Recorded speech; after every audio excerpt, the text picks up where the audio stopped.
আচ্ছা। দুপচাচি আমার মার বাসা, ওখানে আমার মা থাকে। আমার মা ওসব পছন্দ করতো না, ওনারা একদম নিম্ন পরিবারের।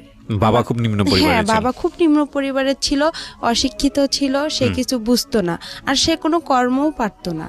আচ্ছা।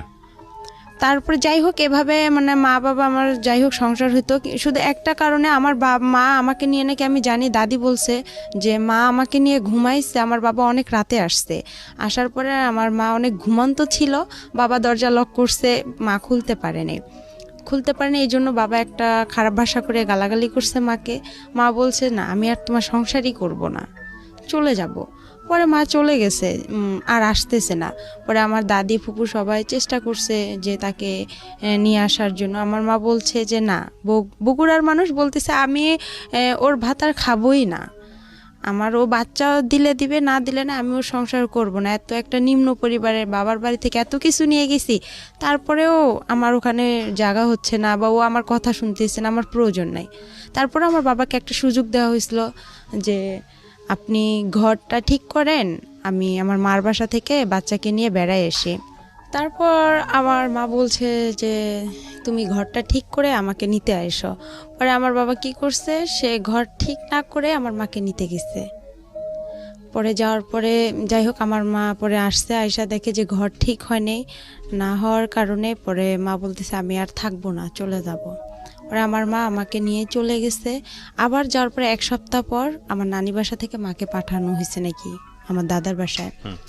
আসার পরে আমার বাবা তখন বলে আমি আর রাখবো না তোমাকে। তখনকার হিসেবে আমার মা 10,000 টাকা, 3 ভরি স্বর্ণ, আর ঘরের যা জিনিসপাতি লাগে চাল ডাল শুরু করে সে সব কিছু নিয়ে আসছে।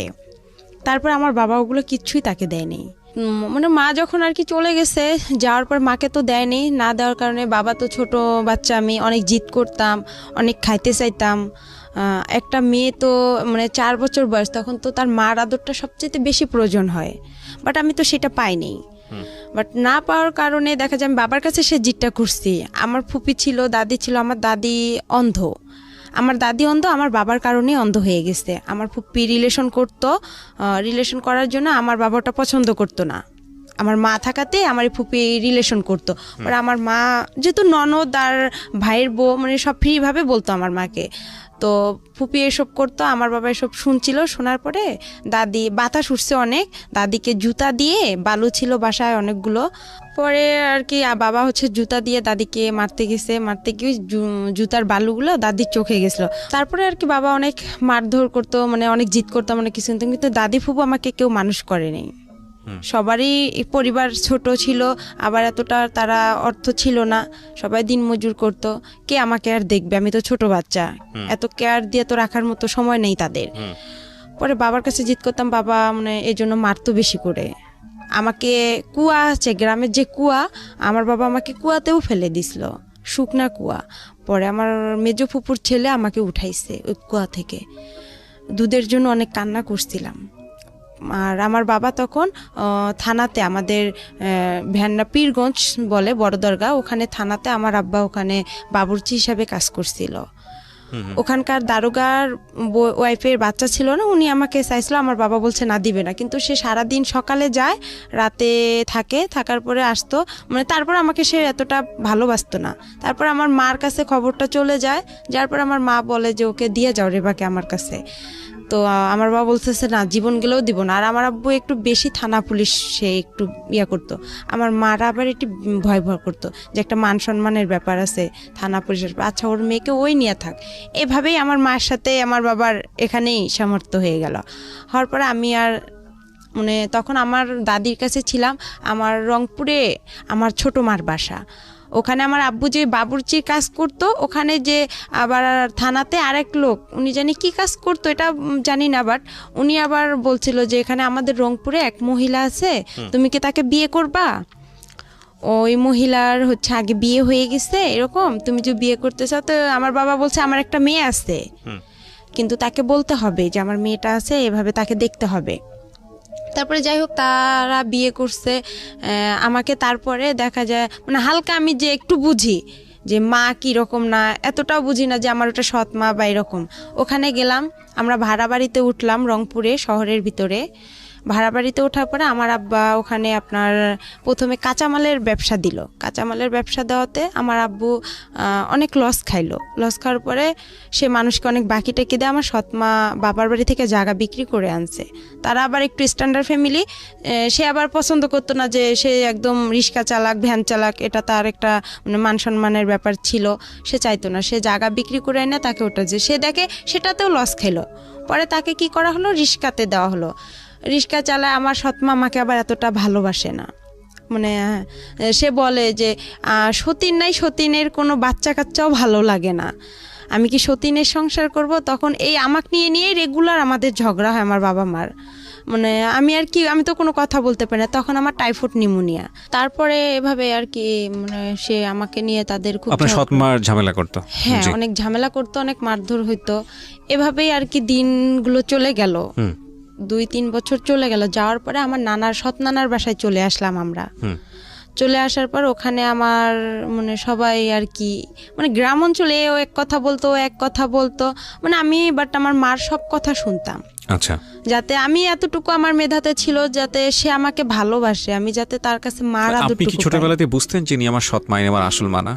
এটা বুঝতেন? এতটা বুঝতাম না। আচ্ছা, ওই সময় অন্য কোনো ভাই বোন ছিল না? শুধু আপনি? না, শুধু আমিই ছিলাম। শুধু আপনিই ছিলেন। ওকে। তখন আমার মার এতটা বয়স ছিল না, আমার সৎ মার, ওনারও হালকা বয়স ছিল। জি। তারপরে নানার বাসায় আসলাম। আসার পর গ্রাম অঞ্চলে এক কথা বলে, ও এক কথা বলে, তখন আরো আমার খারাপ লাগে। তখনই আস্তে আস্তে বুঝতে পারি যে এটা আমার সৎ মা, বা যাই হোক আমাকে অনেক মারে, এটা করে, আমি সব কাজ করি তার মন জোগার জন্য। না, এখানে একটা আছে, আমার ভাই হয় শহরে, আমার একটা ভাই, ওই আমার সৎ মার ছেলে হয়, ওই ছেলেকে শহরে তখন আমি সম্পূর্ণ দেখাশোনা করি। কিন্তু ওর যখন আমার মার গর্ভে থেকে হয়েছে তখন থেকে ওর আমি যে হাগু মুতু করে যে কাপড়গুলো আমি সম্পূর্ণ ধুয়ে দিছি, আমার সৎমাকে কিন্তু কিছু করতে দেয়নি। যাই হোক, ঠিক আছে, হ্যাঁ বলেন। তারপরে এখান থেকে আমরা চলে আসলাম আমার নানার বাসায়, শেখপাড়া, আমাদের রংপুরে। শেখপাড়া যখন আসলাম, আসার পরে ওখানে বড় হলাম আস্তে আস্তে। ওখানে আমাকে স্কুল ভর্তি করে দেওয়া হলো, প্রাইমারি স্কুলে। ওখান থেকে আমি মানে 3তে যখন উঠলাম তখন আমার বাবা কি করলো, আমার মার সাথে রেগুলার ঝগড়া হয়। আমার বাবা আবার সৎ মা, তারপরে ওনার যে ফ্যামিলি আত্মীয় স্বজনগুলো আছে তাদের সঙ্গে কথা বলে না। আবার যদি আমি একটু কথা বলি, দেখা যাচ্ছে আমার আব্বু মানে হাতের কাছে লাঠি পাবো বা যা দা বটি যেটা পাবে সেটা দিয়ে আমাকে মার শুরু করবে। আচ্ছা। আবার আমার মা কথা বলে ওনার সাথে অশান্তি শুরু করতো। মানে আপনি কার সাথে কথা বললে অশান্তি শুরু করতো? সেটা হচ্ছে আমার সৎ মার যে ফ্যামিলির যে কেউ হোক, তাদের সঙ্গে কথা বললেই সমস্যাটা? হ্যাঁ, সমস্যা করতো উনি। আমার মাও যদি কথা বললো তাও সমস্যা করতো আমার বাবা। আচ্ছা। এভাবেই দিনগুলো গেল। যখন আমি 3তে উঠলাম, 3তে ওঠার পরে আমার বাবা কি করলো, আমার মা ভ্যান কিনে দিল আমার বাবাকে। তখন আমার ছোট মামা, উনি আবার স্কুলের মাস্টার, হাই স্কুলের। তখন উনি বলতেছে যে এরকম আমাদের একটা মান সম্মানের ব্যাপার আছে, ও যে ভ্যান চালাবে এটা কিরকম দেখায়, এটা কিভাবে হয়। পরে আমার মা বুঝায় বলছে, আমার নানাকেও জায়গা বিক্রি করতে দিবে না আমাকে, যে তুই কি ওর পিছনে সব শেষ করবি নাকি, তোর ভবিষ্যৎ আছে না। তারপরে মা বলতেছে আচ্ছা দেখি আর একবার। সে তখন কি করলো, ভ্যানটা কয়েকদিন চালালো, চালার পরে বাসায় খুব ঝগড়া শুরু করে দিল। আর আমার ছোট মার মুখের ভাষা অনেক খারাপ ছিল। আচ্ছা। মানে অনেক রং কথা বলে গালাগালি করতো, আমার বাবাও অনেক রং কথা বলে গালাগালি করতো, আমার খুব খারাপ লাগতো। আমি যদি ওখানে কথা বলতাম দেখা যেত আমার বাবা আমার মার সাথে কিছু না করতে পেয়ে আমাকে সে দেখা যায় খুব মারধর করতো, এমন মারতো যে আমার শরীর ফেটে রক্ত বের হতো। আবার দেখা যেত আমাকে রশি দিয়ে সে হাত পাও বেঁধে রাখতো, বেঁধে ঘরে বন্দি করে রাখতো। তারপরে এভাবে মারতো। মারার পরে যাই হোক সেদিন রাতে বাসায় কোনো খাবার দাবার কিছু আনে নেই, চাল ডাল কোনো তরকারি আনে নেই। আমার ভাইটাও ছোট। তারপরে ও একটু হাঁটে আস্তে আস্তে, ওরও মনে হয় 3 বছর কি 4 বছর। তখন বাবা কি করলো, আমি 3তে উঠলাম, আমার ফাইনাল পরীক্ষা দিতে হবে। পরে আমার বাবা কি করলো, ভ্যানটা নিয়ে আমার দাদার বাসায় চলে আসলো, ভ্যান্ডাবাড়িতে চলে এসে আমার বাবা 2-3 দিন ওখানে থাকার পরে ভ্যান বিক্রি করে দিছে। তখন আমার সৎমা বলতেছে, আবার আমার মামা নানা নানি সবাই বলতেছে যে ওর তো বাবা নাই, ও কি খাবে এখানে, তুই না হয় তোর সন্তানরে কাজ টাজ করে খাওয়াবি, তোর মেয়েরে কে খাওয়াবে, তোর সৎ মেয়েরে। পরে আমাকে ও বলতেছে তুমি তোমার বাবার কাছে চলে যাও, কি করবো। পরে আমি যাই হোক আমার কাছে জানি কয়েকটা টাকা ছিল, ওখান থেকে 30 টাকা কি 25 টাকা তখন বাস ভাড়া লাগে। আমি মডার্নে আসলাম, এসে ওখান থেকে বললাম যে আমি এখানে ভেন্ডাবাড়িতে যাব, পরে এত টাকা আছে। পরে ওভাবে আমি খুব রিকোয়েস্ট করলাম ড্রাইভারকে যে আঙ্কেল আমি তো অনেক ছোট মানুষ, দেখেন আমি এখানে কোথায় হারায় যাব, আমার বাবার কাছে আমাকে নিয়ে যান, আমার এরকম সমস্যা। তাকে আমি বিস্তারিত বললাম, সে বলতেছে আচ্ছা আমি চিনি তোমার বাবাকে। আচ্ছা। পরে আমাকে নামাই দিল আমার আবার রাস্তার সঙ্গে আমাদের বাসা, আমার বড় ফুপির বাসা, মেজো ফুপির বাসা। আমি নামলাম, নাইমা কান্না শুরু করে দিছি। আমি সকাল থেকে কিছু খাইনি অনাহারে, আবার আমার পরীক্ষা। আর তারপরে আমি বললাম যে আমার তো এরকম পরীক্ষা, আমার পরীক্ষা পরে দেওয়া হলো না, পরে বাবার সঙ্গেও দেখা হলো না। না দেখা হওয়ার কারণে পরে বাবা মানে সন্ধ্যার দিকে বাবার সাথে দেখা হলো যে আপনি আমাকে ছেড়ে আসছেন কেন। তারপরে বললাম যে আমি কি খাবো, ওখানে তো আমাকে বের করেছে, কয় তুমি তো তোমার সৎ মায়ের কথা মতন চলো, ইয়া করো, তো ওখানেই থাকতা, এখানে আসছো কেন? বাবা বলছে এটা? হ্যাঁ। তো আমি বলতেছি বাবা তখন কোথায় ছিল? বাবা তখন দাদার বাসায় ছিল। আচ্ছা। তখন আমি বললাম যে আমি ওখান থেকে কি করব, ওরা সবাই আমাকে এই কথা বলতিছে। পরে ওখানে থাকলাম। কোন ক্লাসে পড়েন তখন? তখন আমি 3-তে। ক্লাস 3-তে, ওকে। তারপরে বাবা ওখানে কয়েক মাস থাকার পরে দেখা যায় আবার আমরা কি করলাম, বাবার আর মানে ভ্যানটা বিক্রি করে খাওয়া আর তো কিছু নাই তার, সে বিক্রি করে খাবে। আমার দাদি তো অন্ধ, তারও কিছু জিনিস ছিল, সেগুলোও সে দেখা যায় কিছু টাকা ছিল তার বয়স্ক ভাতা, এগুলোও সে মানে ঘরে চাল ডাল ছিল, বস্তা ছিল, চালের ধান ছিল, এগুলো সম্পূর্ণ খাওয়ার পরে আমার দাদিকে আর দেখতে পারে না।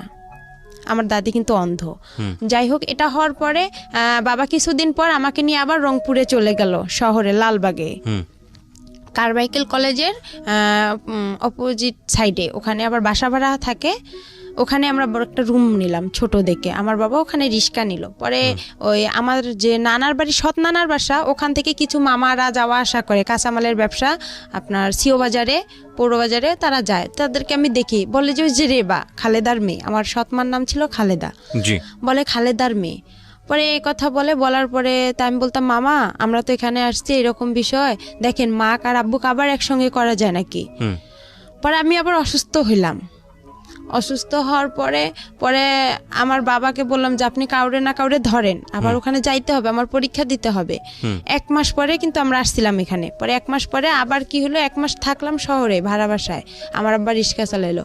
পরে আমার আব্বু এর হাত ধরে, ওর পা ধরে যে ভাই আপনি একটু চেষ্টা করেন, দেখেন কি করা যায় না যায়। এভাবে মনে করেন আমার আব্বু একটু একটু করে আগাইলো। আগার পরে আমার মা আবার তাকে নিল। আচ্ছা। আবার নেওয়ার পরে সে আবার ওখানে গেল, যাওয়ার পরে তাকে বলা হলো যে আপনি ওদের সাথে কি কথা বলতে দিবেন, যারা আমার বাবাকে আমার মার সাথে যোগাযোগ করে দিচ্ছে তারা বলতেছে যে তুমি কি পারবা খালেদার বাবার মার সাথে কথা বলতে দিবা? তো বলতেছে হ্যাঁ আমি সব করব, আমি স্টামের উপর বনসই করব। এভাবে আমরা ওখানে আবার গেলাম। আমি 3-তে পরীক্ষাটা দিতে পারলাম, ফাইনাল পরীক্ষাটা। ম্যাডামরা বলতেছে যে তুমি এরকম করো, স্কুলে আসো না, এভাবে তো হয় না কারো একটা ক্লাস, আর তুমি এভাবে পারবাও না পড়তে, এটা সম্ভব? পরে আমার বাবা মাকে দুজনকেই ডাকছে যে ওকে আপনারা তো প্রাইভেট দেন না, কিছু দেন না। তারপরে আমার স্কুলের যে পাড়া প্রতিবেশী যারা আছে কিছুজন তো ভালো আছে, পরে ওনারা গিয়ে বলছে ওর সৎ মা, আচ্ছা ওর সাথে এরকম করে, ওকে তো কিছু দেয় না। আমাকে আমার বাবা মা প্রাইভেট দিত না, আমি যে মাসে 300 টাকা করে পাইতাম আপনার, ওইটাও মনে করেন 3 মাস পর 300 টাকা করে সরকারে দিত প্রাইমারি স্কুলে। আচ্ছা আচ্ছা। ওখান থেকে টাকাটা কি করতো আমার বাবা মা খরচ করতো।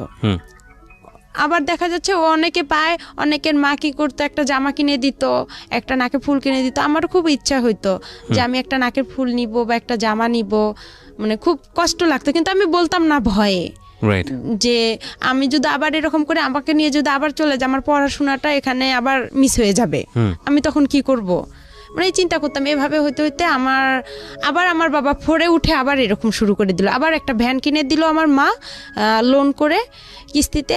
ওই ভ্যানটা নিয়ে আবার আমার বাবা এরকম চলে গেল। কিছুদিন পর চলে যাওয়ার পরে দেখা যাচ্ছে আর আমার মা নিচ্ছে না, তখন আমি আরো একটু বড় হয়ে গেলাম, হালকা একটু সাবাল্যক হলাম, একটু বুঝতে পারলাম। পরে যাই হোক এভাবে হইতে হইতে মনে করেন প্রায় 2-3 মাস হয়ে গেল। আমি ফাইনাল পরীক্ষা দিলাম, আমি কোনো রকম পাশ করছি, এটাকে পাশ বলে না। তারপরে ম্যাডামেরা আমাকে উঠাই দিল। আমি কি করলাম, আমি তো পড়াশোনা করিনি, আমি কি করলাম, আমার পাশে আমার এক বান্ধবী ছিল রিপা, আশামণি, ওদেরকে দেখতে চাইতাম। ওরা লিখতো পরীক্ষার খাতা, আমি ওদের একটু উকি মেরে দেখতাম, কিন্তু ওরা আমাকে দেখাইতো না যে ওরাও তো নাম্বার কম পাবে।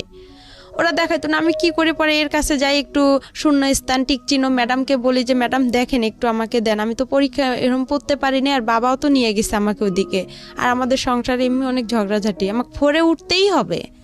পরে ম্যাডামও যাই হোক বলে দিত, পরে বলতো আচ্ছা রে বা ঠিক আছে। ম্যাডাম শূন্য স্থান টিক চিহ্ন আমার সম্পূর্ণ বলে দিত, কাউকে বলে দিত না, আমাকে বলে দিত। আবার ছোট প্রশ্নগুলোও বলে দিত, লেখেও দিত। উনি আমাকে অনেক হেল্প করছে ম্যাডামেরা। এভাবে ফোরে ওঠার পরে আবার উনি ওই রকম করলো, আবার আমার টেস্ট পরীক্ষা শুরু হলো ফোরে। হওয়ার পরে আবার আমার বাবা আমাকে নিয়ে গেল 2টা পরীক্ষা নাই দিতে, বাংলা ইংরেজি দিছি, তারপরে উনি আমাকে নিয়ে এভাবে চলে গেল। যাওয়ার পরে আবার কিছুদিন ভ্যান বিক্রি করে খেয়ে আবার ওই রকম বসেছিল। পরে আমার বাবা ঢাকায় আসছিল রাজমিস্ত্রির কাজ করার জন্য, আর আমাকে থুয়ে আসছিল আমার ফুপুর কাছে।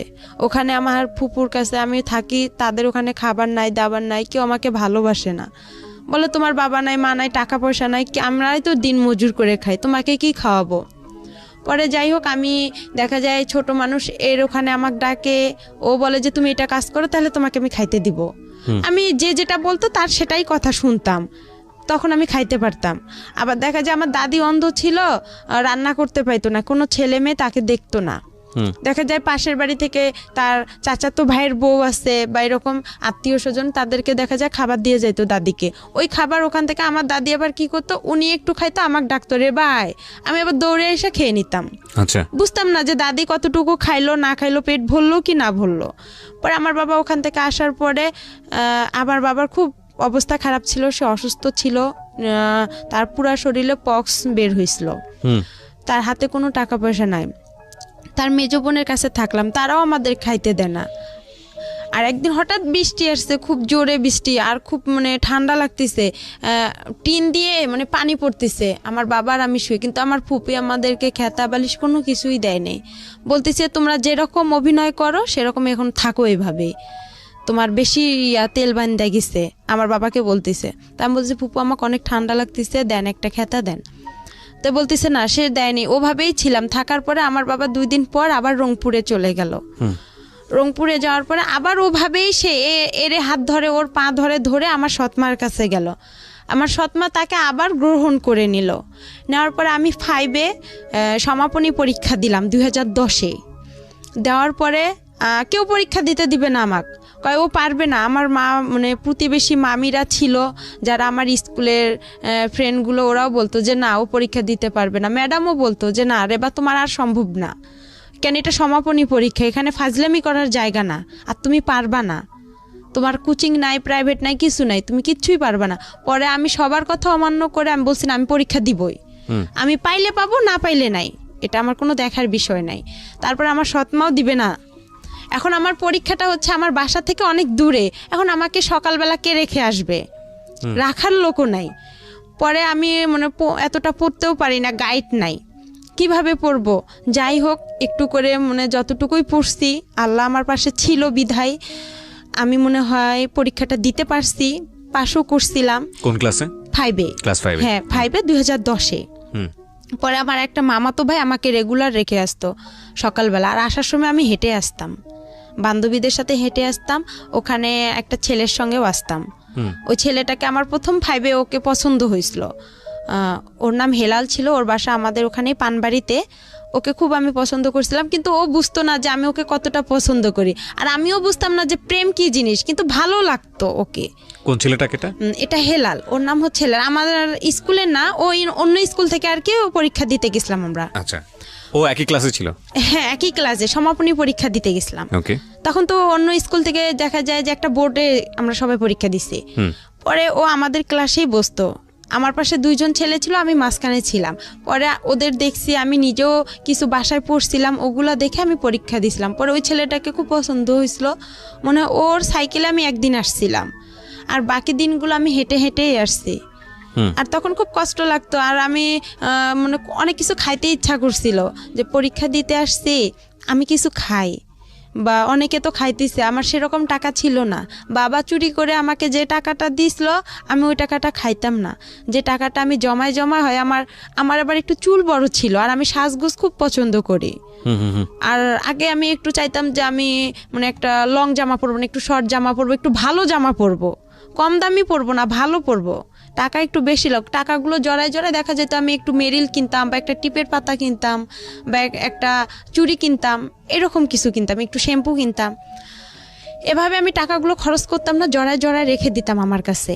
রাখার পরে এভাবে আমি পরীক্ষা দেওয়া হয়ে গেল, আমার রেজাল্টও বের হলো। রেজাল্টে আমি সেরকম ভালো পাইনি, আমি সেকেন্ড ডিভিশন, ওটা তখন জানি কি ছিল, কিন্তু কোন আমি ক্লাসে? 5-এ সমাপনী আমার শুরুতে। ঠিক আছে, আপনি পাশ করেছেন, হ্যাঁ, তারপর কোনো রকম পাশ করেছি, করার পরে আমাকে 6-এ 11তেই ভর্তি শুরু হচ্ছে। পরে ওখানে আমাকে ভর্তি করা হলো। আমাকে ভর্তি করবে না, আমার মা বলতেছে না ও পারবে না, আমাকে বিয়ে দিয়ে দিবে।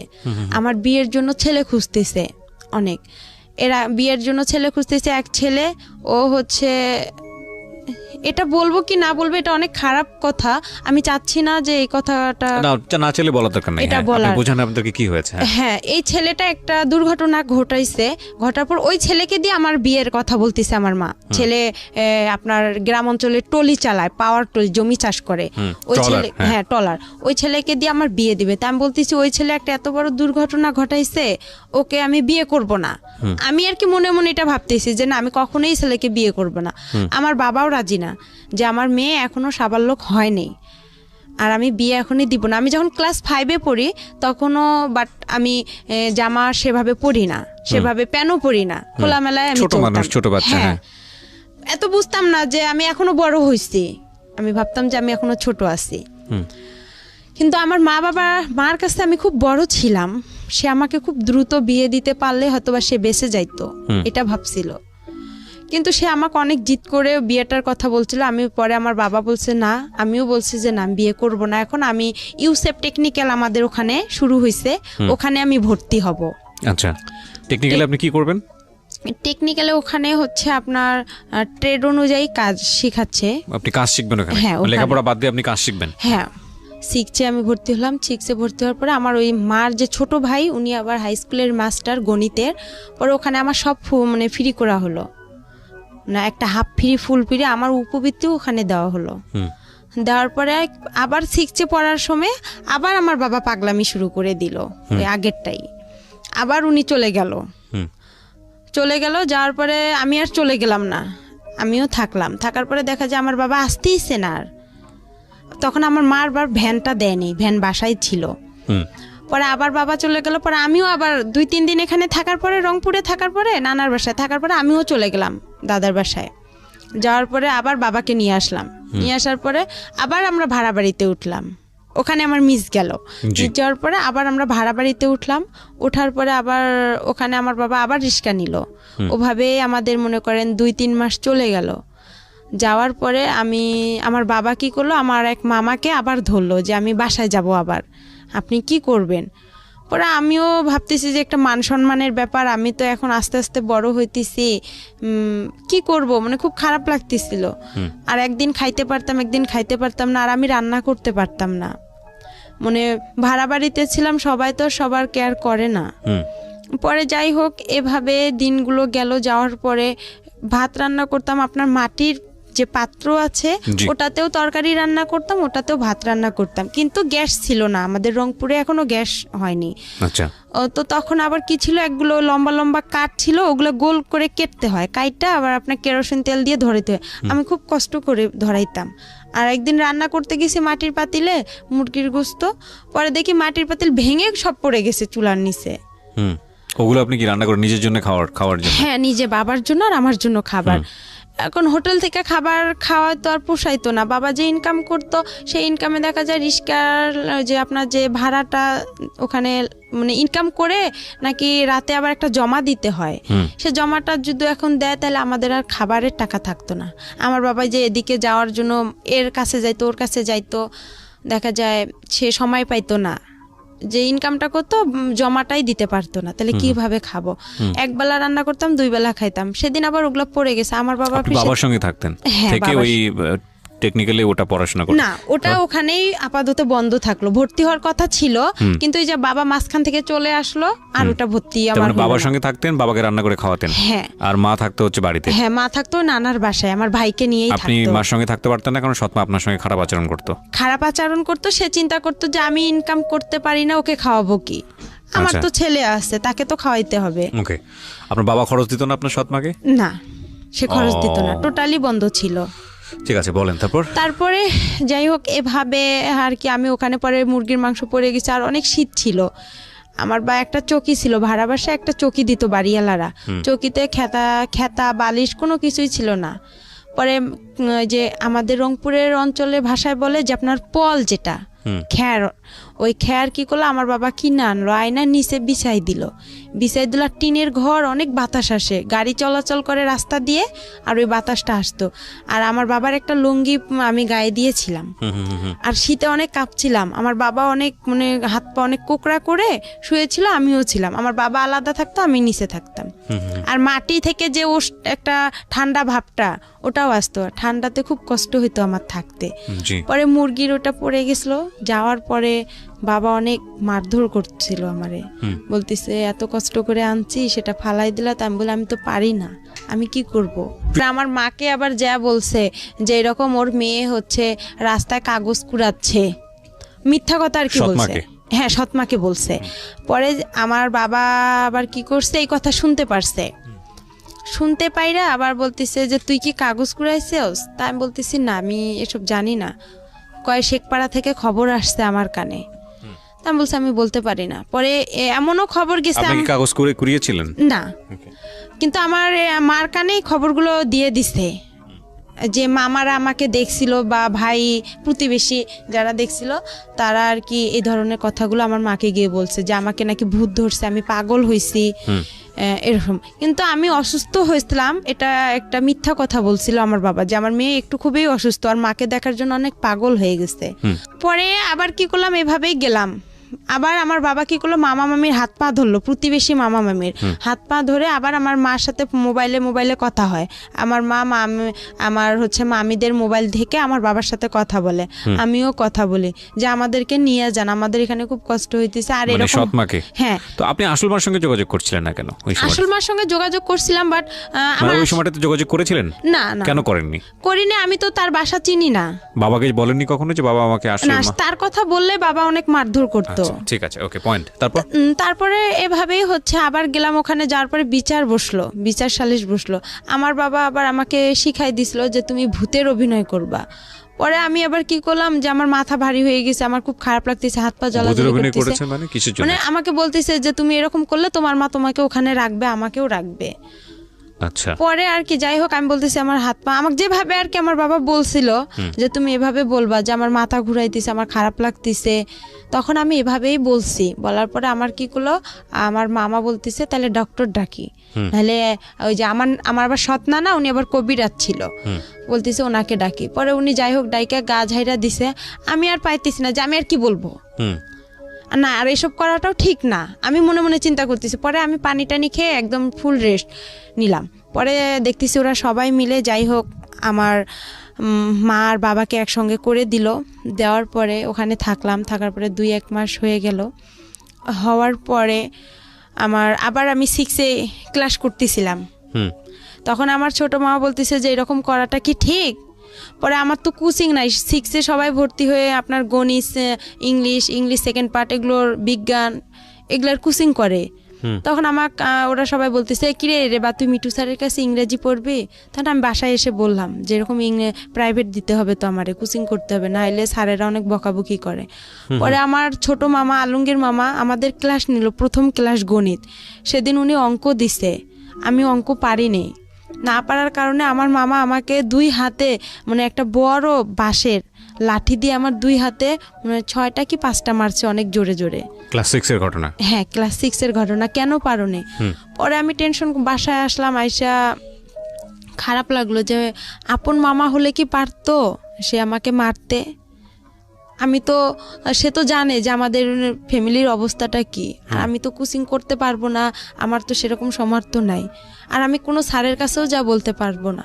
কিন্তু আমার মামার এখানে আরও একটা ভুল হয়েছে, সে বুঝতে পারছিল যে তার বোনের এতটা সমস্যা, আমার বাবার অবস্থা খারাপ, তার একটা উচিত ছিল যে তার সবগুলো স্যারদের সঙ্গে কথা বলে আমাকে সব হাফ ফুল মানে ফ্রি করে দিছে, স্কুলের যে বেতন মাইনাগুলো দেওয়া লাগবে না, উপবৃত্তি করে দিছে।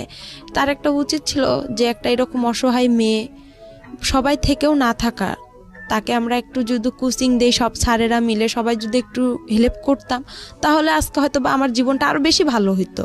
তারপরে এভাবে আমি আবার কি করলাম, যে দেখি কোচিং টুচিং পাইতেছি না, পরীক্ষাও দিতে পাইতেছি না।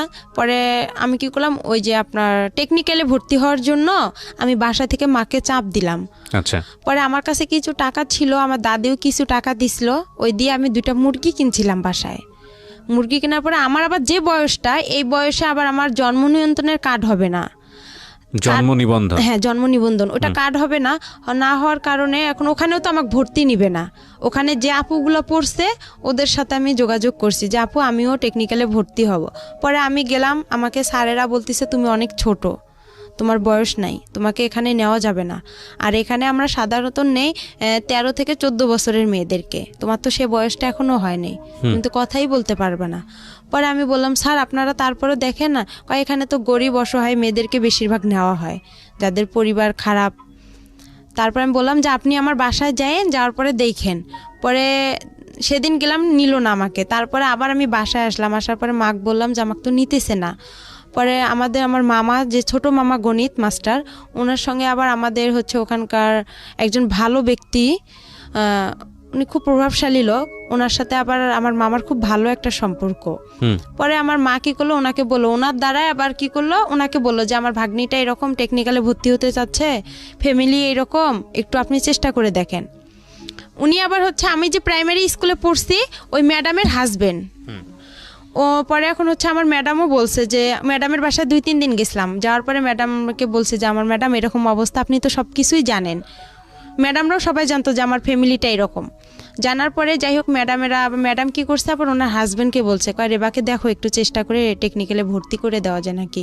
পরে স্যার উনি আবার গেল, যাওয়ার পরে স্যারের সঙ্গে কথা বললো ইউসেফ টেকনিক্যালে। বলার পরে স্যার বলতেছে আচ্ছা ঠিক আছে, আমরা দেখবো, আমরা আগে বাড়ি দেখবো, উনি বড় লোক না কীরকম, আপনাদের কথায় তো এখানে বিশ্বাস হবে না, আমরা নিজে গিয়ে যাচাই করে তারপরে নিব, আর উনি তো অনেক ছোট। তো বলতেছে একটু দেখেন, চেষ্টা করে নেওয়া যায় নাকি। পরে এভাবে ওনারা আসলো, আসার পরে আমার বাসায় আমার এক খালা ছিল প্রতিবেশীও, পরে বলতেছে রেবাদের বাসা কোনটা। পরে আমি ওখানে আবার নাম চেঞ্জ করছিলাম, আমার নাম হচ্ছে আবার রেবা, 2 জন ছিলাম আমরা থাকার কারণে নামটা হচ্ছে, আমার সাথে আরেকটা আপু ছিল, উনি আবার বলতেছে তুমি এত অসহায়, তো তোমার নামটা একা দিয়ে দেই। তা আমি আর এতটা বুঝি না, আমি বলছি আচ্ছা আপনাদের যেটা ভালো হয়। আর আমি আবার সবসময় বেশি এটা বুঝি যে আমাকে যে ভালো, মানে আমার একটা কোনো কিছু পছন্দ হলো অন্যের উপর আমি বেশি নির্ভর করি, আমি নিজের উপর নির্ভর করি না, যে অন্য তো আমার জন্য ভালোই বোঝে, আমার ভালোটা তো আমি কি আর বুঝবো। পরে ওই নামটা দিলাম, পরে আইসা বললো একা বলছে, পরে চেনে নে, বলছে একা আক্তার রেবার বাসা কোনটা, পরে রেবার বাসা বাবা একরামুল মা খালাদা। বলার পরে আমার খালা বলতেছে ওইটা, ওর বাবা কি করে। আমি আবার তখন কি করছিলাম, মানুষের বাসায়, আমার মামার বাসায় ভুট্টা যে ছিলে, ওই ভুট্টা ছিলতে বসছি বৃষ্টির দিন। পরে আমার খালা পরে ডাকতেছে, বলতেছে রেবা তোর বাসায় এরকম, রেবা রেবা করে চিল্লাচ্ছে। পরে স্যার নাকি বলতেছে যে ওকে ডাকতে হবে না, ওর বাসা কোনটা দেখায় দেন। পরে বলতেছে এইটা, বলতেছে আপনি কি সত্যি কথা বলতেছেন, বলতেছে হ্যাঁ। ওর কি সৎ মা, ওর বাবা কি ভ্যান চালক, বলতেছে হ্যাঁ। পরে বলতেছে ও মেয়েটাকে এখন ডাক দেন। পরে আমাকে ডাক দিল, পরে আমি বলতেছি, সালাম দিলাম যে স্যার আপনি ভালো আছেন, বলতেছে হ্যাঁ। বলছে তোমার বাসা, আমি বলছি এইটা। তুমি যে ওই পাকা বাসা থেকে বের হয়ে আসলা, তাই বলতেছি স্যার ওটা আমাদের বাসা না, আমি ওখানে ভুট্টা খুলতে গেছিলাম আর কি, ভুট্টা খুললে আর কি ওগুলা খড়ি, আমাদের অঞ্চলে বলে যে খড়ি লাকড়ি রে, ওইটা আনার জন্য গেছিলাম। তোমার মা, আমি কই আমার মা তো গরুর জন্য ঘাস কাটতে গেছে, আর আমার বাবা ভ্যান নিয়ে গেছে। বলার পরে বলতেছে আচ্ছা তুমি তাহলে পরীক্ষা দিতে আসো অমুক দিনে। পরে আমি পরীক্ষা দিতে গেলাম, ছাটো এক বলতেছে তোমার বয়সটা বাড়াইতে হবে। পরে আমি কি করলাম, মা আসলো ঘাস কাইটা, আসার পরে মুরগির মাকে বললাম যে এরকম স্যার আসছিল বাসা দেখার জন্য, দেখছে আমারে ডাকছে, মানে জন্ম নিবন্ধন, তারপরে চেয়ারম্যান সার্টিফিকেট, স্কুলের 8 পাসের সার্টিফিকেট লাগবে। তখন তো আমি 6-এই পড়ি। পরে এখন মামাকে বললাম, মামাকে আবার মুরগি বিক্রি করলাম, মুরগি বিক্রি করে আমাদের চেয়ারম্যানের যে সার্টিফিকেট জন্ম নিবন্ধনটা, ওইটা চেয়ারম্যানের সার্টিফিকেট, ওখানে 100 টাকা দিয়ে ওই 2টা উঠাইলাম, বয়স বেশি দিলাম, নামও চেঞ্জ করলাম। করার পরে এখন 8-এর সার্টিফিকেট, এখন ওই আমার আলমগীর মামাকে, ছোট মামাকে বললাম, তো বলতেছে টাকা লাগবে। তো এখন আমি বলতেছি মামা অল্প কিছু করে টাকা নেন, আমার কাছে তো এত টাকা নেই, আবার ছবি উঠাইতে হবে, আমার ছবি জমা দিতে হবে। পরে আর কি জন্ম নিয়ন্ত্রণের কার্ডটা নিলাম, তারপরে আপনার চেয়ারম্যানের সার্টিফিকেট নিলাম, 8 পাসের সার্টিফিকেটটা 100 টাকা দিয়ে নিলাম, নিয়ে ওগুলো সব জমা দিলাম। জমা দেওয়ার পরে স্যারেরা আমাকে নিবে না, আরেকটা স্যার আমাকে নিবে না, হেড স্যার ওখানকার, বলতেছে না এই মেয়ে চলবে না। পরে স্যার বলতেছে স্যার আপনি নেন। আমার জন্য ওই স্যার অনেক রিকোয়েস্ট করছে স্যারকে, তারপরে উনি আমাকে নিল, নিয়ে আমি ট্রেডে ভর্তি হলাম, টেইলারিংয়ে আর কম্পিউটারে। ওখানে আবার 1 বছরের কোর্স, 6 মাস হচ্ছে আপনার মহিলাদের কাজ শেখায়, 6 মাস পুরুষদের কাজ শেখায়। ওখান থেকে আপনার আবার টাকাও দেয় ওরা, প্রতি মাসে 300 করে, খাতা কলম সব কিছু ফ্রি। ওকে, ওখান থেকে সব কিছু। পরে ওখানে আমি কাজ শিখলাম 1 বছর, 1 বছরে আমার 100 টাকা করে জমা থাকলো, 1200 টাকা। ওরা 400 করে দেয়, 100 করে ওখানে কাইটা রাখে। যখন আমরা ওখান থেকে বের হয়ে আসি তখন উনি 1200 টাকা স্যারেরা দিয়ে দেয়, আর ওনারা ওখান থেকে চাকরি দিয়ে দেয়। পরে আমি এভাবে পড়তেই থাকলাম, 6 মাস হয়ে গেল। হওয়ার পরে আমি যে হোক আমাকে বাসা থেকে আমি যে টাকাটা খরচ করি, এই টাকাটা আমার বাবা মা হিসাব চায়, বলতেছে টাকাটা তুমি দাও। পরে আমি ওই টাকাটা দিয়ে কি করে আমি একটু ক্রিম কিনি বা আমার যেটা খাইতে মন চায় আমি ওইটা খেয়ে ফেলি, টাকাটা আমি বাসায় দিই না। আর টাকাটা দিয়ে বাসায় দিই না, তখন ওখান থেকে আবার কি করি, মার জন্য আপনার ব্লাউজ কিনি, পেটিকোট কিনি। কিসের কাজ করতেন আপনি ওই সময়? ওখানে টেইলারিং এর কাজ করতেন। টেইলারিং কাজ করতেন। লেখাপড়া বন্ধ হয়ে গেল? হ্যাঁ, লেখাপড়া আমার টোটালি বন্ধ হয়ে গেল ক্লাস 6 এ থাকা অবস্থায়। হ্যাঁ, ওকে, বন্ধ হয়ে গেল। হওয়ার পরে আমি ওখানে কাজ শিখতেছি, শেখার পরে ওখান থেকে কি করি, যে জামা কাপড় বানানো হয়, ওখান থেকে আবার বিক্রি হয়। তা আমি আবার কি করি, সবাই সবার মার জন্য নেয়, আমি আমার মার জন্য ব্লাউজ পেটিকোট এগুলো ওখান থেকে বানাই নিতাম টাকা দিয়ে। আমার যে টাকাটা পাইতাম আমি প্রতি মাসে, 1 মাস পর 300 টাকা, ওইটা দিয়ে আমি কি করলাম, আমার মার জন্য ব্লাউজ নিতাম, এটা নিতাম, আমার ভাইয়ের জন্য নিতাম, বা মাঝে মধ্যে বাসায় খাবার টাবারও নিয়ে আসতাম। এভাবে আমার কয়েকটা দিন চলে গেল প্রথম নতুন ভর্তি অবস্থায়। যাওয়ার পরে তারপরে আবার কি করলো, আমি হচ্ছে ওখানে আমার যে ওই আমার মার সৎ মার বড় ভাইয়ের ছেলে, নাম ওর হচ্ছে আলামিন। তখন এখন আমি আবার কি করলাম, আমার ছোট অবস্থায় আমি আবার রিলেশন মানে এতটা বুঝতাম না, কিন্তু ভালো লাগতো। আলামিনের আগে হচ্ছে ওখানে আরেক মামাতো ভাইয়ের সাথে, তার সঙ্গে আর কি আমার সম্পর্ক হয়ে যায়। ও হচ্ছে টেকনিক্যালে পড়ে, ও আগে বের হইছে। পরে বের হওয়ার পর ওই আমাকে ওখানে ভর্তি করাইছে, মানে খোঁজ দেওয়াইছে যে এখানে ইউসেফ টেকনিক্যাল হইছে। পরে ওই ছেলে আর কি, ওর সাথে আমার কয়েকদিন কথা হয়, হওয়ার পরে এটা নিয়ে আমার বাসায় খুব অশান্তি শুরু হয়। আমার মা আমাকে অনেক মারধর করে। আর আমি যে টেকনিক্যালে আপনার সকাল আমার 8টা বাজে মানে ক্লাস শুরু হইতো, আমি সকালবেলা উঠতাম, উঠে আপনার আরবি পড়তে যাইতাম, মুক্তব বলে, মুক্তবে যাইতাম। ওখান থেকে এসে আবার বাসায় প্লেট ঘরটা ঝাড়ু দিতাম, আবার গোবর যে উঠায়, আমাদের গরু ছিল, গোয়াল ঘর, এগুলো পরিষ্কার করতে, হ্যাঁ এগুলো সম্পূর্ণ কাজ করতাম। করে ভাত পাইলে পাইতাম, না পাইলে এভাবে আমি অনাহারে চলে যাইতাম। আর আসতাম 1টা বাজে, 1টা বাজে আসে আমি আবার কি করতাম, উঠান ঝাড়ু দিতাম, সব কাজকর্ম করে তারপরে একটু ভাত খাইতাম। খাইয়া যদি একটু বিশ্রাম নিতাম, মা চিল্লাচিল্লি করতো, অনেক গালাগালি করতো খারাপ ভাষা করে। ওকে, পরে বলতো যে, আর ওই ছেলের সাথে আমাকে যখনই একটু দেখতো তখনই আমার মা মনে করতো যে আমি কি না কি করে ফেলছি। আইসা আমাকে মনে করেন হাতে যদি পাশুন থাকতো পাশুন দিয়ে মারতো, লাঠি পাইতো লাঠি দিয়ে মারতো। খুবই অশান্তি শুরু করতো আমার ওই মা। ওকে, আর আমি ভালো ঠিকভাবেও আমার মা আর বাবার কাছে আমি এমন কিছু পাইনি যে তারা আমাকে আদর দিছে, ভালোবাসা দিছে, মানে এতটুকু পাইনি।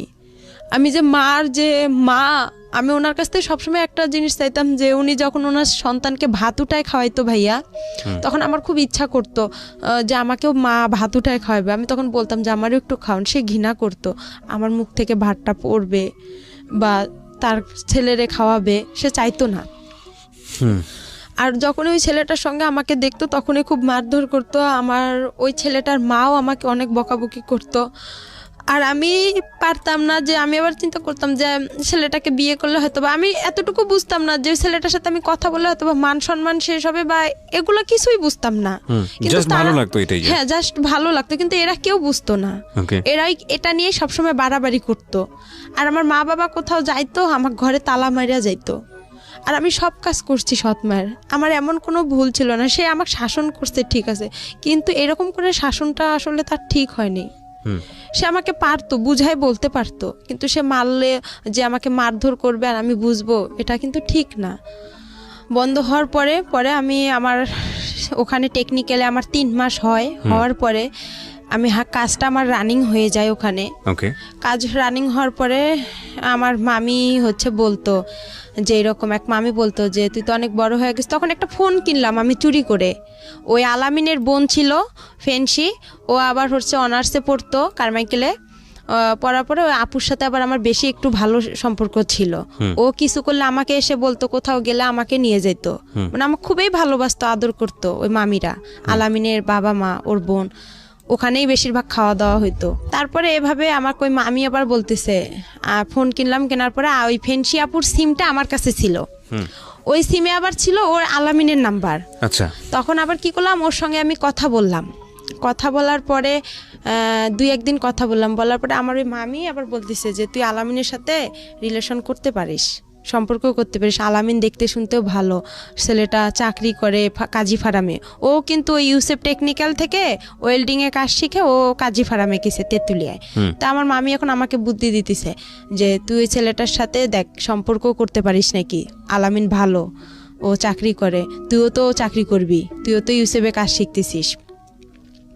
এভাবে বলার পরে তারপরে যাই হোক আমি ওর সাথে সম্পর্ক শুরু করলাম।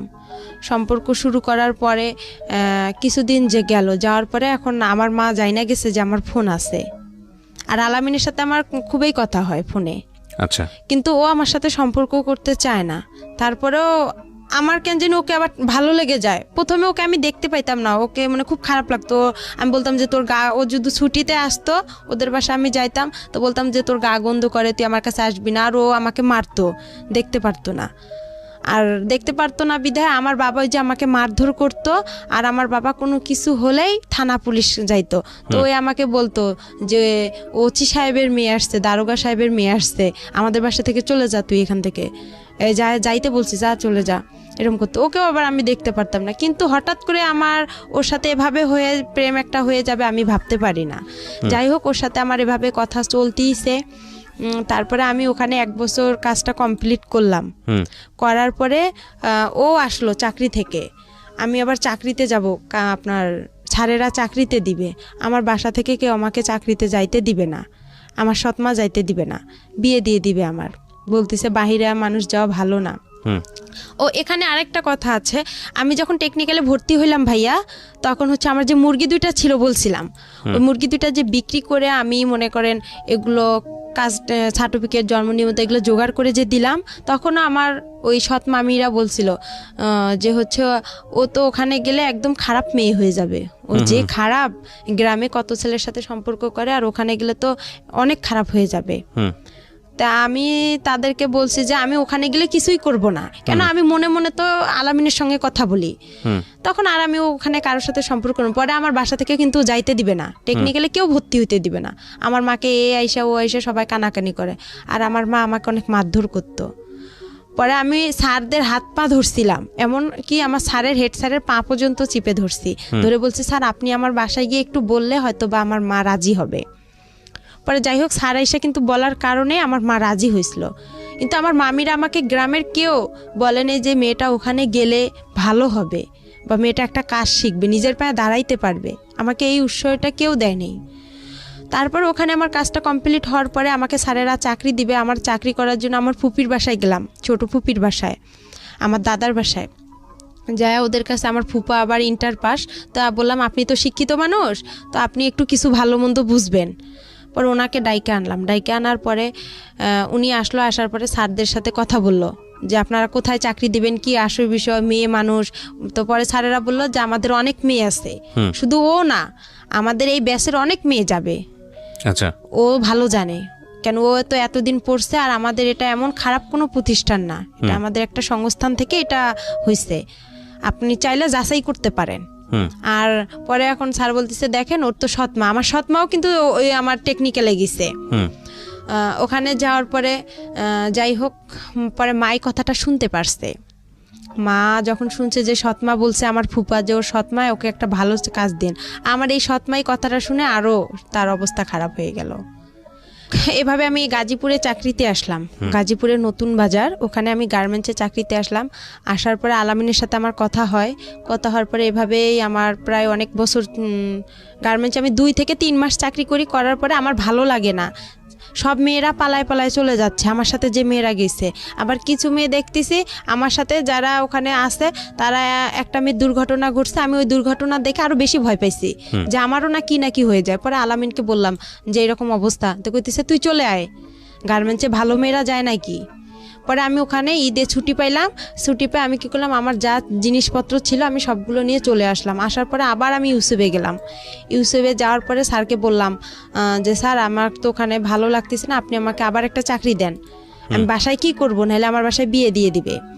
পরে আলামিনও ছুটিতে আসলো, আসার পরে স্যার কি বলতেছে একটা মেয়ে আছে সেলিনা নাম, ওর সাথে তুমি কন্ট্যাক্ট করো, কন্ট্যাক্ট করলে দেখো একটা চাকরি পাইতে পারো। ও নারায়ণগঞ্জে ডাচ বাংলা প্যাক লিমিটেডে চাকরি করে, ওখানে ভালো ব্যাগের কোম্পানি, ওখানে যাও।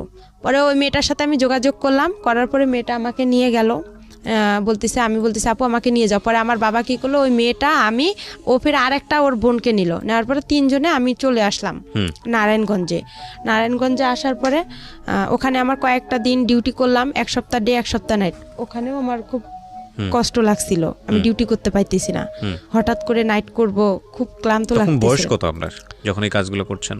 তখন আমার বয়স হাইয়েস্ট হইলে আমার বয়সটা আমি বলতে পারবো না, কিন্তু কোন ক্লাসে পড়ার বয়স? 6-এ। 6-এ থাকা অবস্থায় ঘটনা ঘটছে। 6-এ তখন এক বছর আমার গিয়ে হয়ে গেল, তাহলে 7 ক্লাস 6-7 এর বয়স। 7 বয়সের কথা।